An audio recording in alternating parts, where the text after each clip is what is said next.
The rain started the same moment she said it, like the sky knew before I did that everything was about to wash away. 9:47 p.m. I was standing in our kitchen, heating up leftover pasta, when the phone buzzed with a California area code. Her voice came through casual, almost bored, like she was reading off a grocery list. Corin, I need to tell you something. Darius and we've been exploring things. I think we have an open relationship now. I thought you should know. I didn't move.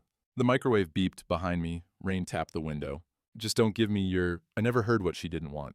The words stopped making sense somewhere around exploring, and as I noticed, for the first time, the broken coffee maker on the counter.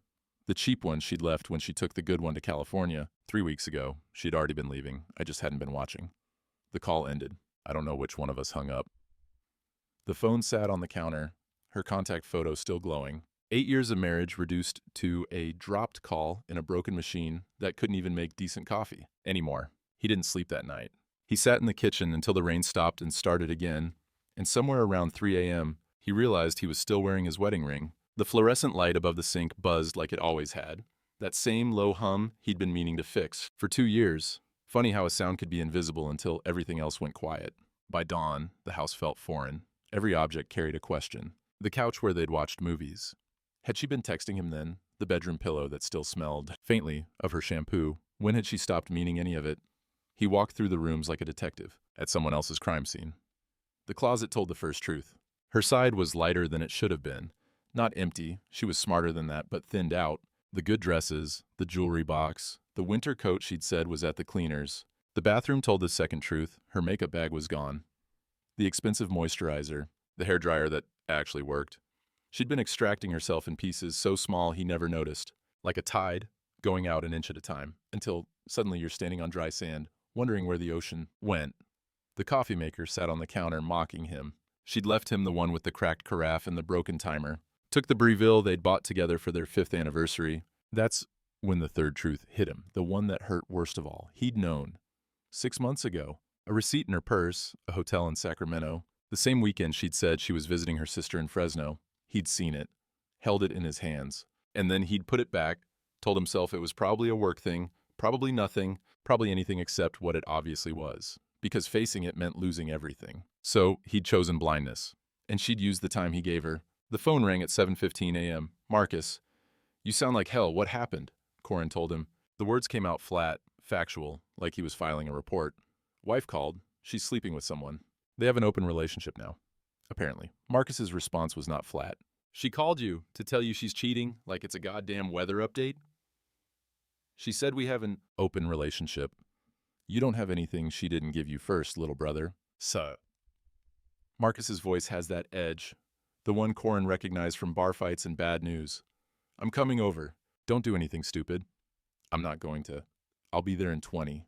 Marcus arrived in 18, still in his work boots, sawdust on his Carhartt jacket. He took one look at the kitchen, the cold pasta still in the microwave, the empty coffee pot, the man who looked like he hadn't blinked in 10 hours, and sat down heavily at the table. Okay, he said. Tell me everything. Corin told him again. The call. The tone. Casual, almost annoyed, like he was the inconvenience. The name, Darius. Even saying it felt ridiculous. Darius. And you just sat here all night? I didn't know what else to do. Marcus rubbed his face with both hands. Yeah, I know that feeling. He did know. Marcus had been through 2 divorces, the first one sad, the second one savage. Corin had watched his brother come apart both times, but the second one had been different. Worse. Let me tell you something, Marcus said. About my second divorce. About the night I really lost. As Corin waited, it wasn't the papers, wasn't the lawyers, the court dates, any of that. Marcus stared at the table. It was a Tuesday night, about 3 months in. I'd been drinking. Drove to her new place, the apartment she was sharing with him, and I just lost it. Screaming on the lawn, called her every name. Threw a bottle at his truck. I remember. You called me from the station. Yeah. Well, what you don't know is that my kids were there, upstairs window, watching their dad turn into a monster. Marcus's voice went quiet. That's the night I lost them, Corin.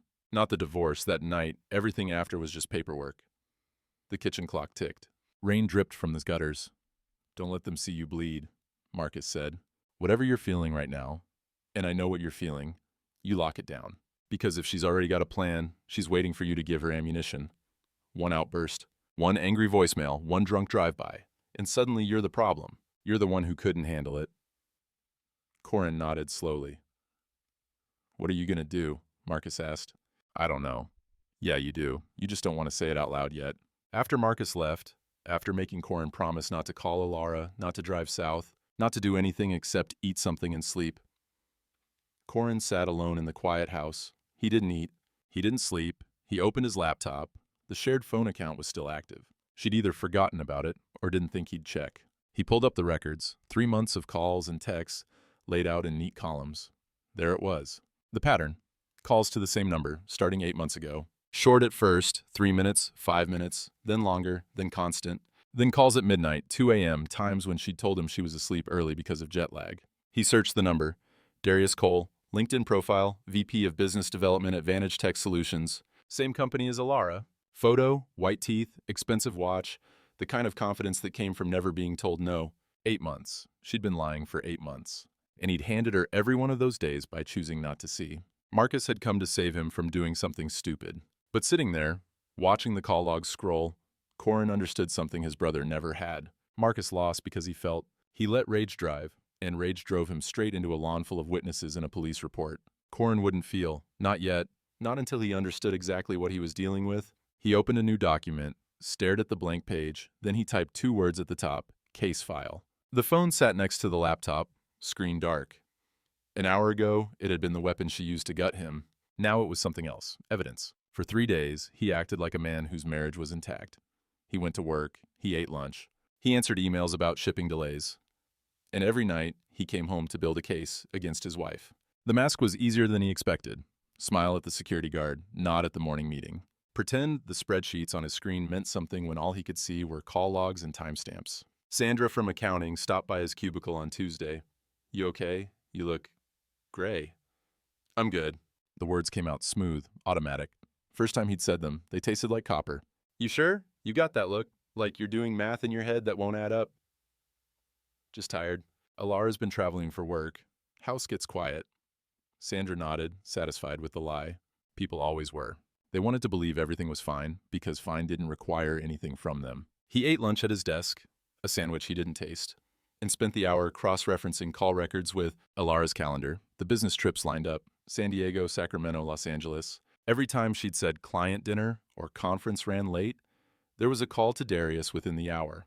8 months of patterns, 8 months of data points. By Wednesday, he had a timeline. By Thursday, he had a name for the second number she'd been calling. Leora Mendez, Alara's college roommate. Her best friend since forever. The one who'd given a toast at their wedding about how Corin was finally someone good enough for our girl. He remembered that toast now with a different ear. Good enough. Not great, not right, just enough. Leora's calls with Alara had spiked in the last 3 months. Long conversations, 40 minutes, an hour, sometimes more. Planning sessions, he realized. Strategy meetings. The affair was the headline, but there was infrastructure behind it, which meant there was probably a lawyer.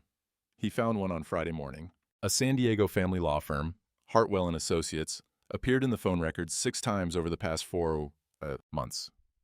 Short calls, professional intervals, the kind of communication pattern that screamed consultation. She'd had legal counsel since before Thanksgiving. She'd kissed him under the mistletoe, knowing her attorney was already drafting documents. Janet Okonkwo worked out of a cramped office on the 3rd floor of a building that still had a Radio Shack signed from the previous tenant. She'd been a paralegal for 22 years, played poker with a rotating group of lawyers and courthouse clerks every other Saturday, and had seen enough divorces to fill a cemetery with dead marriages. She was also the closest thing Corin had to a friend who understood how the legal system actually worked. Hypothetically, she said, pouring him coffee from a pot that looked older than his car, your wife is sleeping with someone and you want to know your options. Hypothetically. Janet handed him the mug, world's okayest paralegal, it said, and sat down across from him. How hypothetical are we talking? Because you've got that look. The one where the man just found out and hasn't slept in a week. 4 days. 4 days. Eating? Some. Drinking? Not yet. Janet nodded, something like approval in her eyes. Good. The ones who start drinking, before they start thinking, never make it through clean. She leaned back in her chair. Okay, tell me what you know. He told her, the call, the phone records, the timeline, the lawyer. Janet listened without interrupting. When he finished, she was quiet for a long moment. She called you, Janet said finally. to announce an affair over the phone, like it was a scheduling update. She said we have an open relationship now. Honey, you don't open a relationship by announcement. That's not how that works. Janet shook her head. That's either a woman who's incredibly honest and terrible at communication, or what? Janet's eyes sharpened. Or it's a woman who's already won something, and she's calling to let you know the game is over. The coffee went cold in his hands. What do you mean, won something? I've seen a lot of divorces, Corin. A lot of women, a lot of people who cheat and get caught and scramble. Crying, apologizing, begging. That's what guilt looks like. She leaned forward. What you're describing isn't guilt, it's confidence. She called you like someone who's already holding all the cards. The question is, what cards does she think she has? Corin set down the mug. You think she's planning something beyond the affair? And I think a woman who's been talking to a divorce lawyer for 4 months doesn't call her husband to confess out of guilt. She calls because she's ready. Janet pulled a legal pad from her desk. Oregon's a no-fault state, means the affair itself doesn't matter much in terms of asset division, but documentation matters. Narrative matters. Whoever controls the story usually controls the settlement. And so what do? First, you stop using that shared phone account to snoop. Anything you find that way gets complicated in court. She held up a hand before he could protest. I'm not saying stop looking. I'm saying be smart about how you look. Get your own phone plan. Get your own everything. Separate the finances you can separate without raising flags. And then you figure out what she thinks she's won. Janet tapped her pen against the pad. You said she's been calling this Lyora woman constantly. Best friend, right? Since college. Best friends don't need hour-long phone calls every other day unless they're planning something. A wedding. A business. She let the word hang. A divorce. On a divorce that she wants to go a very specific way. Janet's voice softened. Not with pity, but with the kind of care that came from watching too many people walk into traps they didn't see coming.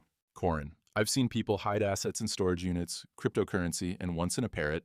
I'm not shocked by much. But what you're describing has a shape to it, a structure. This isn't a woman who fell in love with someone else and doesn't know how to tell you. This is a woman with a project plan. The word hit him strange. Project plan. Like their marriage was a deliverable. Like he was a problem to be solved. What do you want? Janet asked. Justice or revenge? He didn't answer, because he didn't know yet. Janet watched him for a moment, then nodded. Fair enough. You don't have to decide tonight. But when you do decide, you call me. I know a lawyer, a real one, not a paralegal who's seen too much, and she doesn't lose. He drove home through rain that couldn't decide if it was mist or storm. The windshield wipers slapped back and forth, and he kept hearing Janet's voice. She called because she's ready. Ready for what? The house was dark when he pulled in. He'd stopped leaving lights on. What was the point? No one was coming home to them. He sat at the kitchen table with his laptop and pulled up the shared email account. She'd changed her personal password weeks ago, but the shared one, the one they'd set up years ago for bills and subscriptions, still worked. She'd either forgotten about it or didn't think he'd check. He checked. The inbox was mostly junk. Newsletters she'd never unsubscribed from. Sale alerts from stores she used to love. But the sent folder had a thread, Alara to Leora, 3 weeks ago. Subject line, timeline update. He opened it, documentation coming along, he has no idea. By spring we'll have everything we need. Dee says the technical stuff is almost ready. Just need to keep him calm until filing. His hands went still on the keyboard. He has no idea. But now he did. Dee says the technical stuff is almost ready. Darius. The tech-savvy boyfriend wasn't just sleeping with his wife, he was doing technical stuff. Building something, preparing something, just need to keep him calm until filing. Spring, 4 months away. They had a deadline. Corin read the email 3 more times. Each time, the words meant something worse. This wasn't an affair. Affairs were messy, emotional, driven by desire or loneliness or the 1,000 small failures that made people reach for someone new. This was architecture. They were building something, the 3 of them. Alara, Darius, Leora, and whatever it was, they needed him calm until it was finished. The rain picked up outside, drumming against the window like impatient fingers. He thought about Janet's question, justice or revenge. He still didn't know the answer, but he knew something else now, something that settled into his chest like cold iron. They thought he had no idea. They thought he was the kind of man who would stay calm and confused while they assembled their trap around him. They were about to find out what a logistics analyst did when he found a pattern that didn't belong. The 3rd number belonged to a woman named Leora Mendez. And when Corin searched her name in Alara's emails, he found a document titled Timeline of Incidents. And he opened it at 11:47 p.m., rain streaking the window behind him, and for a long moment he couldn't understand what he was reading. The words were English, The format was familiar: dates, times, descriptions, but the content was fiction. A story about someone who looked like him but wasn't. October 14th. Husband became agitated during dinner, raised voice about finances. Witness: Lyora Mendez, phone call with Alara immediately after. He remembered October 14th. They'd had pasta, watched a documentary about octopuses. He'd fallen asleep on the couch. November 3rd. Husband made threatening statement about not letting her leave. Alara expressed fear for safety. November 3rd. He'd been in Sacramento for a logistics conference. Hadn't even been in the same state. November 28th. Husband displayed erratic behavior, pacing, muttering, checking locks repeatedly. Possible signs of paranoia or mental instability. Thanksgiving weekend. He'd been up late because he couldn't sleep. Because some part of him already knew something was wrong. He'd check the locks because that's what you did when your wife was 3,000 miles away. And the house felt empty. They'd turned his insomnia into evidence, his loneliness into pathology. The document went on for 3 pages. 17 incidents, each one either fabricated entirely or twisted from something innocent into something sinister. His late nights at work became obsessive behavior, and his quiet moods became an emotional withdrawal consistent with controlling personality. What? A single frustrated sigh during an argument about whose turn it was to call the plumber became verbal. Aggression with implied threat. Leora's name appeared on almost every entry. Witness, witness, witness. The best friend, who'd been at their wedding, raising a glass to their future, had spent the last 8 months building a paper prison around him. But the worst part wasn't the lies. The worst part was the last section, labeled technical documentation. Location tracking, enabled on shared Find My iPhone account, all movements logged and time-stamped. Pattern analysis shows unusual late-night drives, 3 instances, extended time at unfamiliar addresses, 2 instances, later identified as bars. Erratic routing patterns, suggesting aimless driving or surveillance of wife's known locations. They'd been watching him. Every time he couldn't sleep and drove to clear his head. Every time he stopped at Ray's Tap Room for a single beer because the house was too quiet. Every time he took the long way home because he wasn't ready to walk into the silence. All of it logged. All of it reframed. All of it waiting to be filed as evidence of a man losing his grip. The phone sat next to his laptop, innocuous and dark. The same phone he'd carried everywhere. The same phone that had tracked every mile, every stop, every moment of weakness, and sent it all to people who were building a case to destroy him. He picked it up. His hand was shaking, just slightly, in a way that made him furious. They want him declared unstable. The thought arrived fully formed, cold and clear. This wasn't about divorce. Divorce was just paperwork. Assets divided, lives separated, everyone moves on. This was about narrative, about establishing, legally and socially, that Corin Vance was not a man whose marriage failed, but a man who was failing. Unstable, dangerous. The kind of husband a woman had to escape. If they could sell that story, everything changed. The house, the savings, his reputation, maybe even his job, if they pushed hard enough. They weren't just leaving him. They were erasing him first. Janet cleared her Saturday morning and met him at a coffee shop near her office. Neutral ground, witnesses, the kind of place where no one would overhear and no one would care. She read the document in silence, her coffee going cold beside her. When she finished, she set it down and stared at it for a long moment. "Well," she said quietly, "I owe you an apology." "For what?" "For thinking this might just be a messy affair." Janet looked up at him, and something in her expression had shifted, hardened. "This isn't divorce preparation, Corin. This is defamation with intent. If they file these documents as evidence, they're committing fraud, perjury, conspiracy. Well, can I prove that? Can you prove you didn't yell on October 14th? Can you prove you weren't threatening on November 3rd? She shook her head. "That's not how this works. They're not trying to prove you're unstable. They're trying to make you prove you're not, and that's almost impossible." "So what do I do?" Corin asked. "Just wait for them to file and hope the judge sees through it?" "God, no." Janet pulled out her phone. "You do what they're doing. Only better. You document everything. You build a counter-narrative. And you get a lawyer who knows how to turn their own weapons against them." "You said you knew someone." "I do. Victoria Chin. Family law, specializes in high-conflict cases with fraud elements." Janet was already texting. "She's expensive, she's ruthless, and she hasn't lost a case like this in 6 years. She's also going to want to see everything you found." "When can I meet her?" "Monday. I'll make it happen." Janet set down her phone and looked at him, really looked, the way she had when he'd first walked into her office. "Corin, I need you to understand something. What they're doing, this timeline, the tracking, the witness statements, it's designed to provoke you. They want you to react. One outburst, one angry email, one late-night drive past her apartment. And suddenly everything in that document looks true. I know.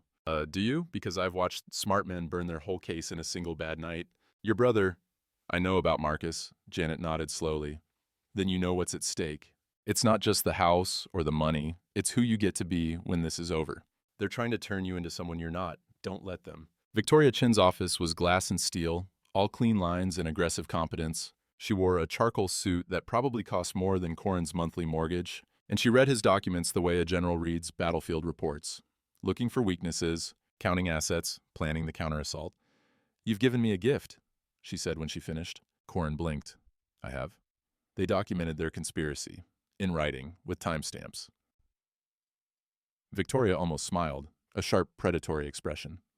Amateurs always think they're smarter than they are. They built a paper trail to trap you, and that same trail is going to hang them. She laid out the strategy. Corin would continue acting normal, no changes that would tip them off. He would separate finances slowly, carefully, in ways that looked like routine. He would gather evidence of the conspiracy through legal means. His own accounts, his own records, documentation of his actual whereabouts, on the dates they'd fabricated. We let them build their case, Victoria said. We let them commit more crimes. And when they file, we counterfile with everything. The fraud, the perjury, the conspiracy. By the time we're done, they won't be fighting for your assets. They'll be fighting to stay out of prison. What about Darius? The technical stuff? The tracking? That's the best part. Victoria's eyes gleamed. Using location tracking to build a false domestic abuse case is a crime. If he accessed your phone data without consent, that's another crime. If he used company resources to do it, and tech guys always use company resources, his employer becomes involved. Career-ending, involved. Corin sat with that for a moment. Career-ending, prison. The words felt unreal, like they belonged to someone else's story. They think you're the deer, Victoria said.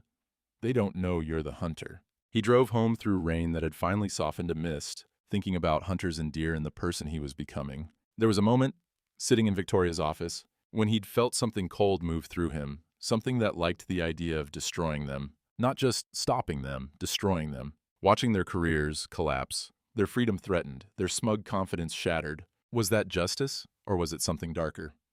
He thought about the Sacramento receipt, the one he'd found 6 months ago. The one he'd buried in a drawer because looking at it meant seeing something he couldn't unsee. He'd known. Some part of him had known all along. And he'd chosen comfort over truth, chosen the lie of a stable marriage over the pain of confrontation. His blindness hadn't caused this, they would have done it anyway, but it had given them time, room to plan, space to build their trap. That guilt sat in his chest now, cold and permanent.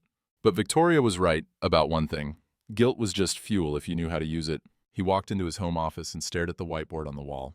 Shipping routes, distribution networks, the patterns he tracked every day at work, finding inefficiencies and optimizing flow. He erased it all. Then he started fresh. 3 names at the center, Alara, Darius, Leora. Lines connecting them, dates, communications. The architecture of a conspiracy laid out like a supply chain. This was what he did. He found patterns. He followed them to their source. He fixed what was broken. The logistics mind was fully awake now, and it had a new project. The first sign that they knew he was watching came on a Thursday, a police officer at his door, asking about a disturbing voicemail his wife had received. Corin opened the door to find a young cop with kind eyes and a careful posture. The stance of someone trained to de-escalate, to speak softly, to treat the person in front of them as a potential threat without letting it show. Mr. Vance, I'm Officer Reyes, Portland Police. We received a call from your wife expressing concern about your well-being. She mentioned receiving some troubling messages. The words didn't make sense at first. Troubling messages. He hadn't sent any messages. He'd been so careful. No contact, no calls, nothing that could be twisted. I'm sorry, Corin said. There must be some mistake. I haven't contacted my wife in weeks. She indicated there was a voicemail, something about not being able to live without her. Cold spread through his chest. I never left any voicemail. Officer Reyes studied him for a moment. Would you mind if I came in, just to talk, make sure everything's okay? Corin stepped aside. What else could he do? Refusing would look like guilt. Protesting would look like instability. Every move he made now was being filtered through a narrative they'd already written. The officer walked through the house slowly, taking in the neat kitchen, the orderly living room, the absence of broken glass or overturned furniture, or any sign of a man coming apart. Corin watched him catalog the details, the lack of alcohol bottles, the made bed visible through the bedroom door, the general atmosphere of someone who is functioning, if not thriving. "You seem okay," Officer Reyes said finally. "Calmer than I expected, honestly." My wife and I are separating. It's been difficult, but I'm managing." Corin kept his voice even. "I haven't made any threats. I haven't sent any voicemails. Whatever she received, it didn't come from me." The officer nodded slowly. "Look, I'm not here to take sides. But if there's something going on, if you're struggling, there are resources. People you can talk to." I appreciate that, but I'm fine. I'm seeing a lawyer. I'm handling this the right way." Something in that statement seemed to satisfy Officer Reyes. He handed Corin a card with a mental health hotline number, shook his hand, and left. Corin stood in the doorway, watching the patrol car pull away, and felt the trap closing around him. He called Victoria within minutes. "They made their move," he said. "Wellness check. They're claiming I left a threatening voicemail." "Did you?" "No, I haven't contacted her at all." And a pause. Then, "Check your phone, your call log, your voicemail sent folder, everything." He checked. And there it was. A voicemail in his sent folder, timestamped 3 days ago, a number he didn't recognize. He pressed play and his own voice came through the speaker, rough, desperate, saying words he'd never said. "Alara, you can't do this to me. You can't just leave. I won't let you. I can't live without you. If you don't come back, I don't know what I'll do. I don't know what I'll do." His hand was shaking when the message ended. "That's not me," he said. "I never said any of that. I believe you." Victoria's voice was sharp, focused. "They spoofed your number. It's not hard if you know what you're doing. Darius works in tech, right? Business development. But he's technical. He created a voicemail that sounds like you, sent it from a spoofed number that matches yours, and now there's a police report documenting your wife's fear for her safety." Victoria exhaled. "They're accelerating. They know something." "How would they know?" "You accessed the shared email. The timeline document? The other files? Did you download anything? Open attachments?" He had. Of course he had. "She probably has alerts set up. The moment you opened that file, she knew." Victoria's voice hardened. "We need to move faster. I'm bringing in a digital forensics expert tomorrow. If that voicemail was spoofed, there's metadata that proves it. The audio file will have artifacts, timestamps that don't match. We can prove you didn't send it. And if we can prove that, then they've committed a crime. Falsifying evidence, filing a false police report, harassment. The very thing they're accusing you of, they've actually done." A pause. "This is good, Corin." They overplayed their hand. It didn't feel good. It felt like standing in quicksand, watching the ground swallow him inch by inch, being told the sand would eventually become evidence in his favor. The digital forensics expert was a woman named Priya, who looked like she hadn't slept since the Obama administration and spoke in a monotone that somehow made technical jargon sound like poetry. "The voicemail's metadata doesn't match your phone's signature," she said, pointing at her laptop screen. "The audio file was created on a different device, probably a computer with voice synthesis software, and routed through a spoofing service that masked the originating number. It's a decent fake, but it's still a fake." "Can you prove it in court?" "I can prove it anywhere. This is amateur hour," Priya almost smiled. "The spoofing service they used keeps logs. The voice synthesis software leaves artifacts in the audio waveform, and here's the fun part. They uploaded the original audio file to a shared cloud drive before sending it, which means I can trace it back to the device that created it." Darius's device? "We'll know within 48 hours, but based on the IP addresses." And she pulled up another screen. "Someone at Vantage Tech Solutions has been very busy." Victoria leaned forward. "If he used company resources to create fraudulent evidence for a personal vendetta, his employer becomes liable. That's not just termination, that's lawsuit territory." "Did..." Corin stared at the waveform on the screen.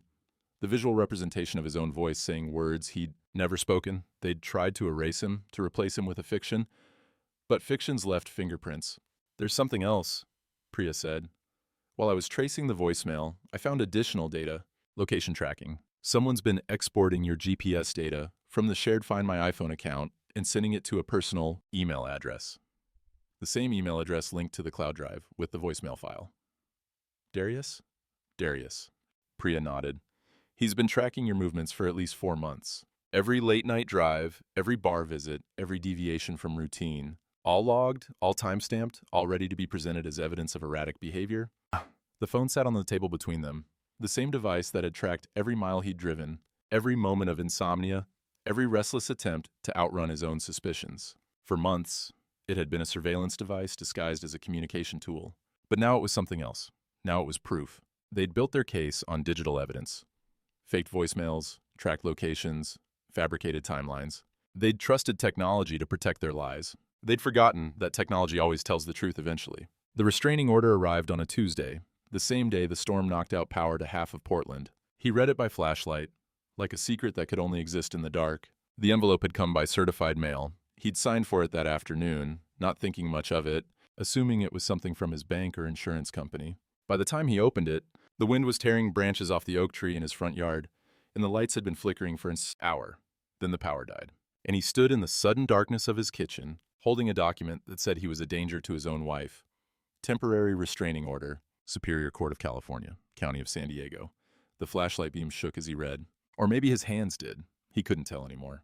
Petitioner Alara Vance alleges that respondent Corin Vance has engaged in a pattern of harassment, intimidation, and threatening behavior, including but not limited to threatening voicemails expressing inability to live without petitioner, surveillance, and tracking of petitioner's movements, verbal abuse, and controlling behavior throughout the marriage, escalating erratic behavior suggesting mental instability. Every lie they'd built, assembled into legal language, every fabrication given weight and authority by a California judge who'd never met him, never heard his side, never questioned whether any of it was true. Respondent is hereby ordered to maintain a distance of no less than 500 feet from petitioner, her residence, her place of employment. He couldn't go near her, couldn't contact her, couldn't even send a message saying, "None of this is true," without violating a court order. And to surrender any firearms in his possession within 24 hours. He didn't own any firearms, but now there was a court document implying he might. Another thread in the tapestry of the dangerous, unstable husband they were weaving. The wind howled outside, rattling the windows. Rain hammered the roof like something trying to get in, and Corin stood alone in the dark, holding a piece of paper that said his wife was afraid of him. The worst part wasn't the lies. The worst part was the small, shameful voice in the back of his head that whispered, what if she really is afraid? What if some part of, this is your fault? He'd been so careful, so controlled. He'd followed every piece of advice. No contact, no outbursts, no lawn moments, and still somehow they'd won this round. They'd gotten a judge to sign a document saying Corin Vance was a threat. The flashlight flickered. He sat down heavily at the kitchen table. The restraining order spread before him and tried to remember how to breathe. Marcus showed up an hour later, soaked through, his truck barely making it up the flooded street. Power's out everywhere, he said, shaking water off his jacket. Heard from Sandra at your work that you left early. What's... He stopped, saw the document on the table. Oh, hell. Corin didn't look up. They filed in California. Restraining order. She's also filed for a divorce, out there, where she now resides. Marcus picked up the papers, tilting them toward the flashlight. His jaw tightened as he read. This is bullshit. This is complete... He threw the document back on the table. She's lying. Every word of this is a lie. I know. So fight it. Go to San Diego. Get a lawyer out there. Contest every single... I can't. Why the hell not? Because that's what they want. Corin finally looked up. His brother's face was half lit by the flashlight, shadows cutting across his features like war paint. If I show up in California, if I try to contact her, if I do anything, I'm in violation of a court order. They'll have me arrested. And then everything in that document looks true. So you just sit here, let them bury you with paperwork? I'm not sitting here. I'm building a case. I have digital forensics proving the voicemail was faked. I have evidence of their conspiracy. Victoria says, Victoria, your lawyer. Marcus's voice turned bitter. Your lawyer, who's billing you by the hour while they're out there living their lives, spending your money, sleeping together in some beach apartment while you rot in this house in the dark. What do you want me to do, Marcus? What's your plan? Go down there. Confront him. Look Darius in the face and what? Hit him? Yell at him? End up exactly where you ended up? The words hung in the air, sharp and final. Marcus went still. The flashlight beam caught his eyes, and Corin saw something break behind them. Don't, Marcus said quietly. You told me yourself. The lawn moment, the night you lost everything. I said don't. You screamed at your ex and lost your kid's respect. Those are your words. You told me that to save me from making the same mistake, and now you're standing in my kitchen telling me to go confront the man who's... I know what I said. The shout echoed off the dark walls. Outside, thunder rolled across the sky like something heavy falling. Marcus's hands were shaking. His whole body was shaking. I know what I said, he repeated, quieter. I know what I lost. I know I'm the last person who should be giving you advice on how to handle this. But watching you sit here, building spreadsheets, analyzing data while they... His voice cracked. It's killing me, Corin. It's killing me watching them do this to you. And it would kill me to become what they're saying I am. Silence. The storm raged outside, indifferent to the smaller storm happening in the kitchen. I need to do this my way, Corin said. I need to win without turning into someone I don't recognize. Can you understand that? Marcus didn't answer. He just stood there, dripping rainwater onto the floor, looking at his brother like he was seeing him for the first time. Then he turned and walked out.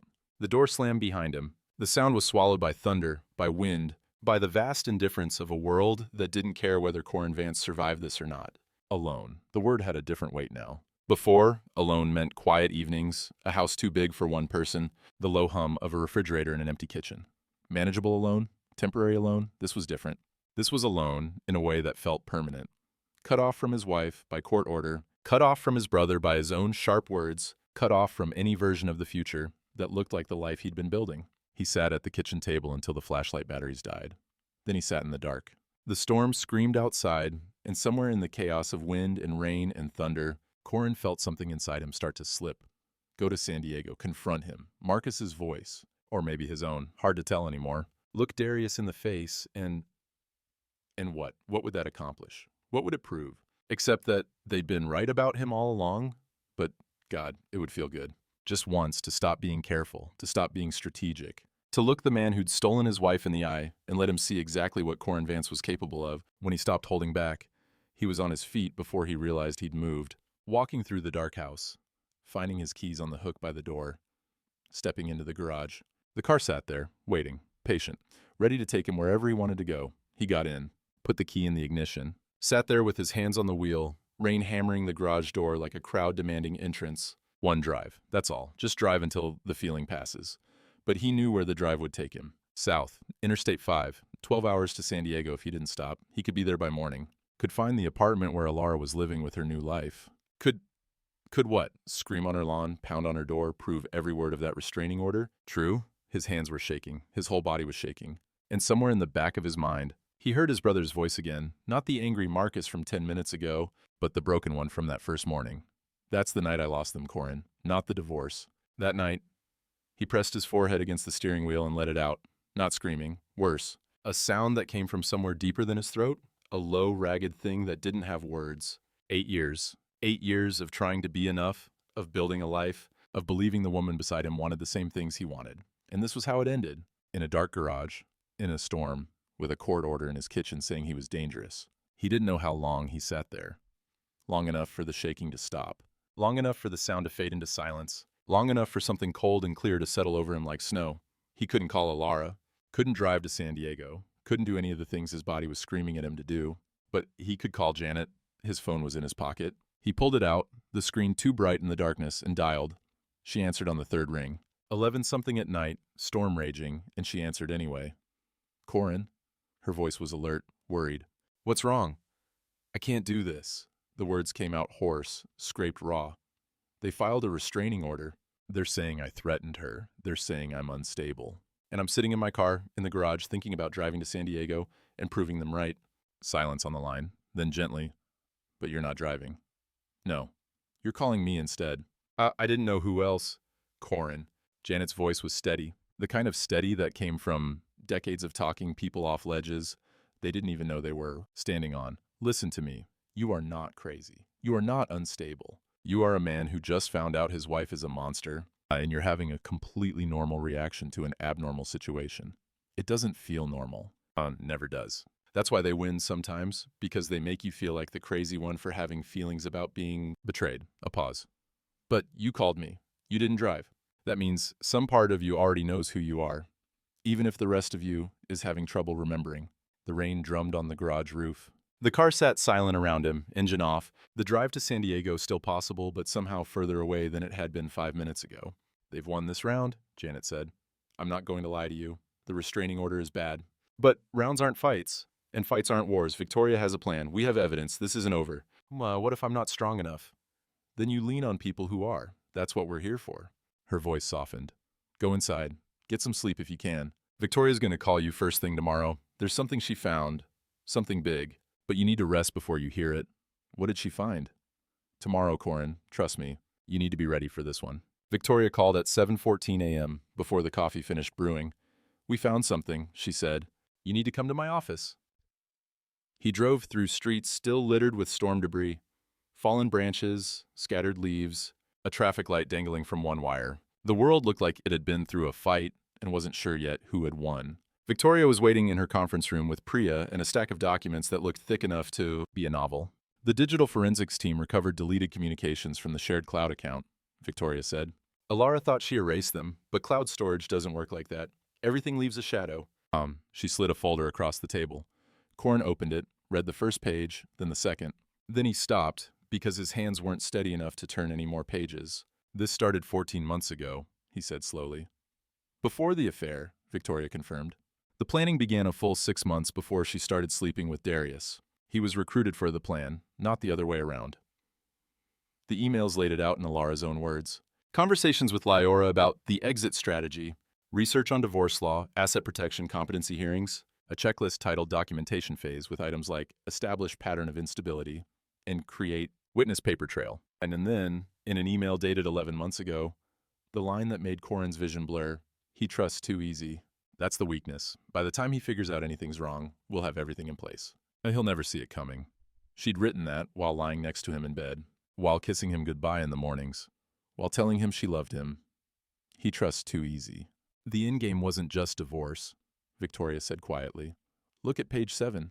He looked. If we can get the instability diagnosis to stick, we can push for conservatorship.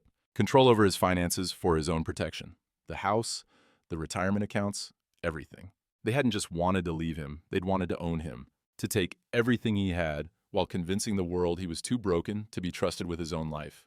This is conspiracy to commit fraud, Victoria said. Perjury, attempted theft by deception, possibly false imprisonment if the conservatorship had gone through. She leaned forward. They're not going to win a divorce, Corin. They're going to face criminal charges. He stared at the document in his hands. Alara's handwriting in the margins, notes to herself, reminders. He trusts too easy. That's the weakness. She was wrong. His trust hadn't been the weakness. It had been the thing that kept him human while she was turning herself into something else. And now it would be the thing that destroyed her. The morning after the storm, Corin drove to the coast and sat on a driftwood log for 3 hours, watching the ocean clean itself. He hadn't planned it, had just gotten in the car, after leaving Victoria's office, started driving west instead of east, and didn't stop until he hit sand. The beach at Cannon Rock was empty, too cold, too early. The storm debris still scattered across the shore, like the aftermath of a tantrum. He sat on a log that had probably been a tree somewhere in Washington before the current carried it south. The wood was smooth, gray, worn down by salt and time into something that didn't look like it had ever been alive. The ocean didn't care about restraining orders or fabricated timelines or 14-month conspiracies. It just kept moving, waves rolling in, pulling back, rolling in again. The same rhythm it had followed before Corin existed and would follow long after he was gone. He thought about Alara, not the woman in the emails, not the architect of his destruction. The other one, the one he'd married 8 years ago on a rainy afternoon in a garden that smelled like wet roses. She'd worn a simple dress, no veil, had laughed when the officiant mispronounced her maiden name. Her vows had been short, almost shy. I choose you because you make me feel safe. Because when I'm with you, I don't have to pretend to be anything I'm not. I choose you because you're good, Corin, and I want to spend my life with someone good. He'd believed her. Of course he had. Why wouldn't he? But now, sitting on a dead tree watching the Pacific erase the storm's damage, he wondered, had any of it been real? Had there ever been a version of Alara who meant those words? Or had she always been calculating the angles, measuring his usefulness, waiting for something better to come along? The worst possibility wasn't that she'd changed. The worst possibility was that she'd always been this and he'd been too in love, too grateful to see it. He trusts too easy. That's the weakness? Maybe she was right. Maybe trust was a weakness. Maybe the smart play was to become someone who didn't trust, who analyzed every word for hidden meaning, who never let anyone close enough to plant a knife. But that person sounded exhausting. That person sounded like Alara. He reached into his pocket and pulled out the wedding ring. He'd taken it off 3 weeks ago, dropped it in a drawer, then fished it out the next morning and put it in his jacket. He wasn't sure why. Some part of him not ready to let go, maybe. Or some part that wanted a reminder of what he was fighting for. Not the marriage, not anymore, but the person he'd been when he put it on. The gold caught the gray morning light.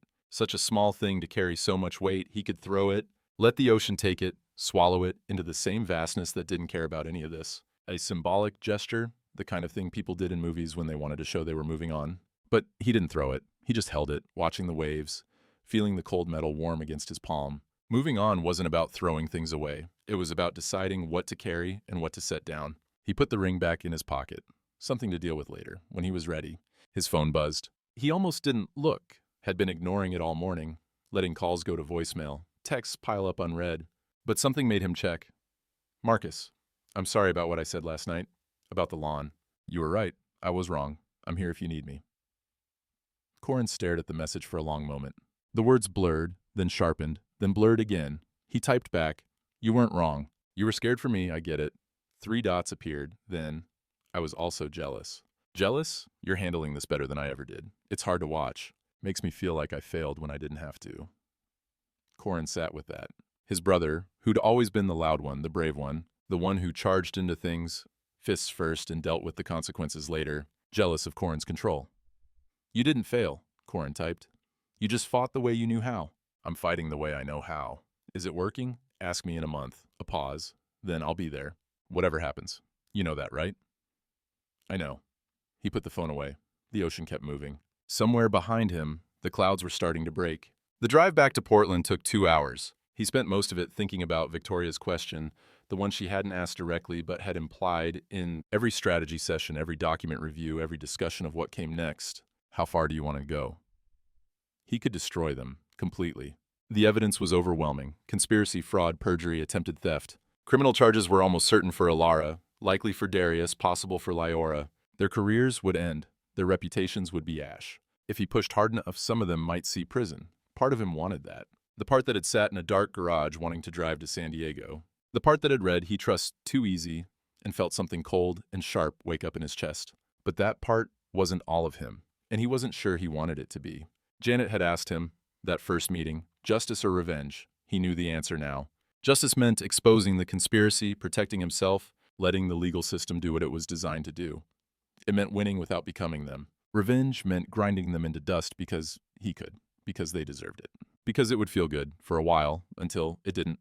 He chose justice, not because he was noble, not because he'd forgiven them, he hadn't, might never, but because revenge required him to keep hating them, to keep carrying them, to let them occupy space in his head for years while he plotted and maneuvered and savored their suffering. He was tired of carrying them. He wanted his head back. The clouds broke as he crossed into Portland. For the first time in weeks, Mount Hood was visible on the horizon. White peak catching the afternoon sun, sharp and clean against the clearing sky. The mountain is out. That's what Portlanders said when you could see it, like the mountain was a person who'd been away and finally came home. He said it out loud, to no one. The mountain is out. Then quieter. I'm good. Not true yet, but closer. Victoria filed the counter motion at 8:47 a.m. Pacific, and by noon, 3 careers were ending in California. The war room at her office looked different that morning. The conference table was covered with documents organized into color-coded folders, red for criminal evidence, blue for civil claims, yellow for witness statements, green for digital forensics. A whiteboard on the wall held a timeline that looked like a military operation. Once we file, there's no undoing it, Victoria said. Their lives changed today. Are you ready for that? Corin looked at the folders. Months of work, hundreds of hours of documentation. The entire architecture of their conspiracy laid out in neat stacks, ready to be dropped on them like a bomb. So did mine, he said, 8 months ago. Then let's remind them that actions have consequences. The strategy was surgical. Victoria's team would file the counter motion simultaneously with 3 other actions. First, a complaint to the California State Bar against Alara's divorce attorney, documenting the fraudulent evidence he'd filed on her behalf. At minimum, he'd face disciplinary review. At maximum, disbarment. Second, a formal report to Vantage Tech Solutions' HR department, including Priya's digital forensics report showing that Darius had used company resources to conduct illegal surveillance. Corporate legal would have no choice but to act. The liability was too great. Third, a criminal complaint to the San Diego Police Department, documenting conspiracy to commit fraud, perjury, and attempted theft by deception. Whether they prosecuted was up to the DA, but the complaint would be public record. We're not just defending, Victoria said. We're attacking on every front. By the time they realize what's happening, it'll already be over. Corin signed where she pointed, page after page.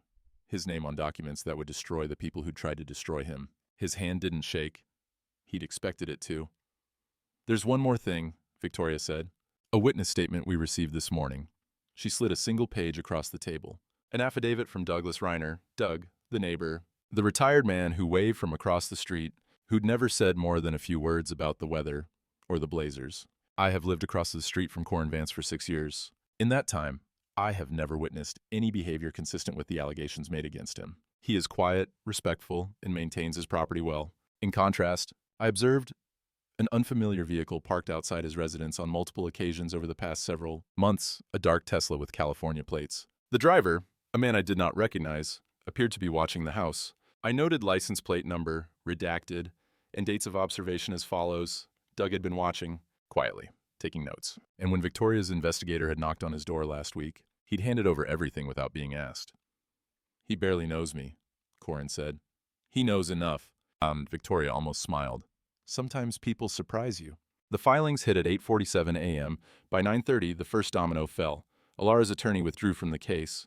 The state bar complaint meant he couldn't risk any further association with her filing. Every document he'd submitted was now potential evidence of his own misconduct. He sent a terse email terminating representation and wished her luck finding new counsel. By 10:15, Darius Cole was sitting in an HR conference room at Vantage Tech Solutions, looking at a digital forensics report with his own IP address, highlighted in yellow. The company's legal team had already made their recommendation: immediate termination for cause, forfeiture of stock options, cooperation with any law enforcement investigation.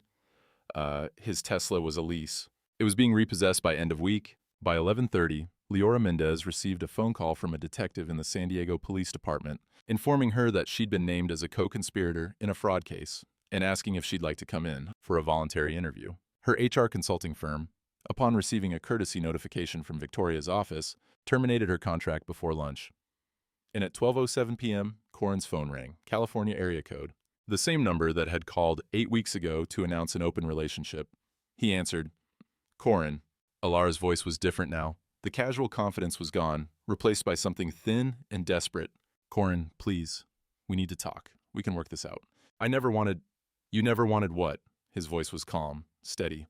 The voice of a man who had already decided how this conversation would end. You never wanted me to find out? You never wanted consequences? I made mistakes. I know that.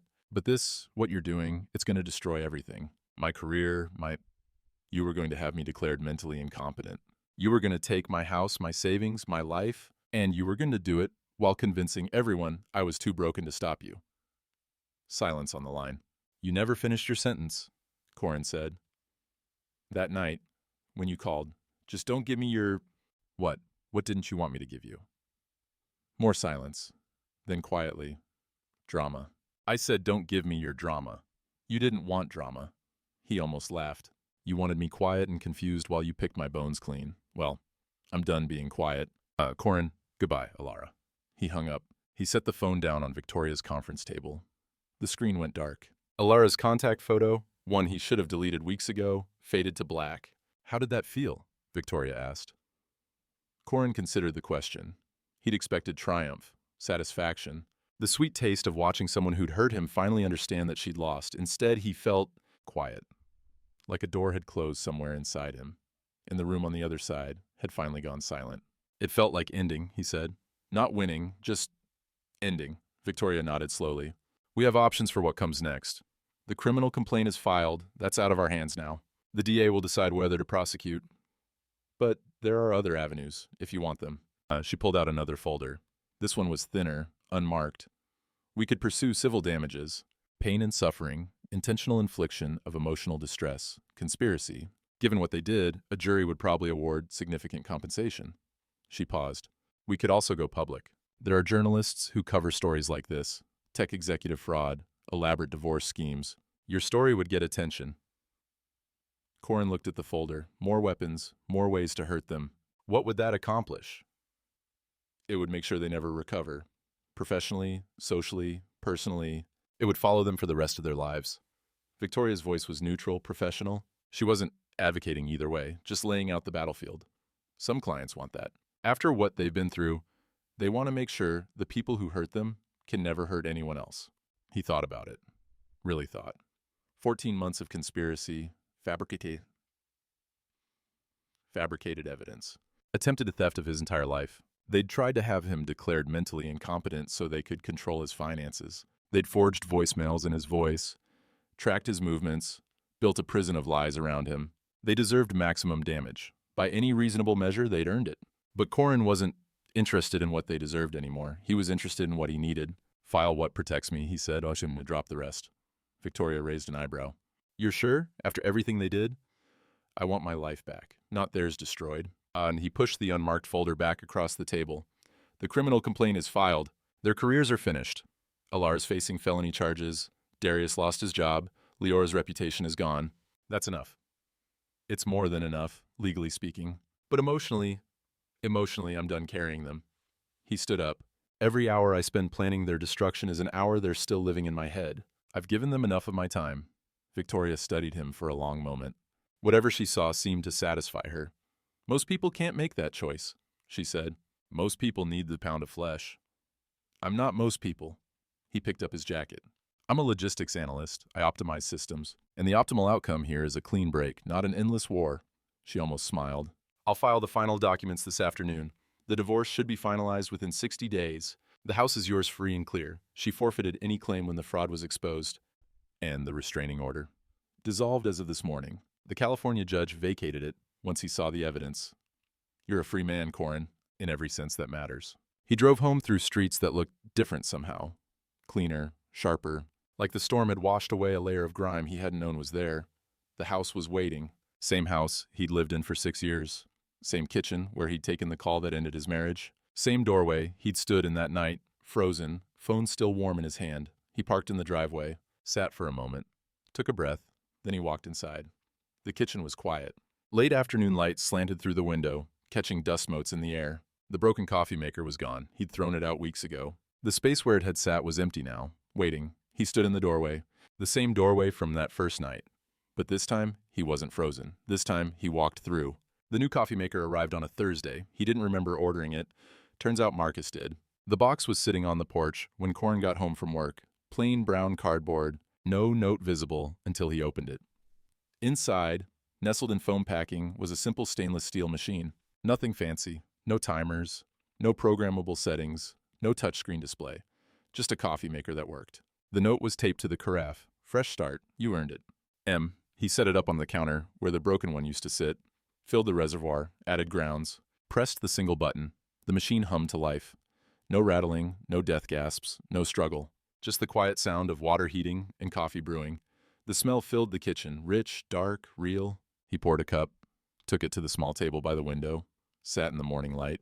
April had arrived without announcement. The cherry trees along his street were blooming, pale pink against the gray Portland sky. A few petals drifted past the window like snow that had forgotten what season it was. He opened the drawer next to him, the one where he'd put the wedding ring. It was still there. Gold band, slightly scratched from 8 years of wear. He looked at it for a long moment, considered picking it up, feeling its weight one more time. He didn't. He closed the drawer instead. Gently, the way you close a book you've finished reading. Done. Doug was in his front yard when Corin stepped onto the porch, coffee still warm in his hands. The older man was raking cherry blossom petals into a pile that the wind kept scattering. Morning? Doug called. Morning? Nice day. Mountains out. Corin looked east. There it was, Hood's white peak sharp against a sky that was finally, impossibly blue. The kind of blue Portland earned after months of gray. The kind of blue that felt like forgiveness. Yeah, Corin said. It is. Doug paused his raking, leaned on the handle, looked at Corin, the way neighbors do when they've seen something but aren't sure if they should mention it. How you doing, Corin? The question hung in the spring air. Such a simple thing to ask. Such a complicated thing to answer. 3 months ago, he'd answered it with a lie. I'm good. Words that tasted like copper, that meant I'm drowning but I don't know how to say it. 3 weeks ago, he'd answered it with armor. I'm good. Words that meant I'm holding on but don't look too close. Now he sat on his porch, coffee in hand, cherry blossoms falling, mountain visible for the first time in what felt like forever. The phone sat on the table beside him, silent. Just a phone now. Not a weapon, not a wound, not evidence of anything except the ordinary fact that people sometimes needed to be reached. I'm good, he said. And this time, it was true. Doug nodded, satisfied, and went back to his raking. The wind scattered the petals again. He didn't seem to mind. Corin sat in the quiet, no strategy to plan, no evidence to gather, no one hunting him and no one left to hunt. Just a man on a porch in April, drinking coffee, watching spring arrive. She'd called to tell him they had an open relationship. What she'd actually opened was a door he didn't know existed, a door to a version of himself that could walk through anything. He took a sip of coffee, set the cup down. Watched the mountain hold steady against the blue. The petals kept falling. He let them.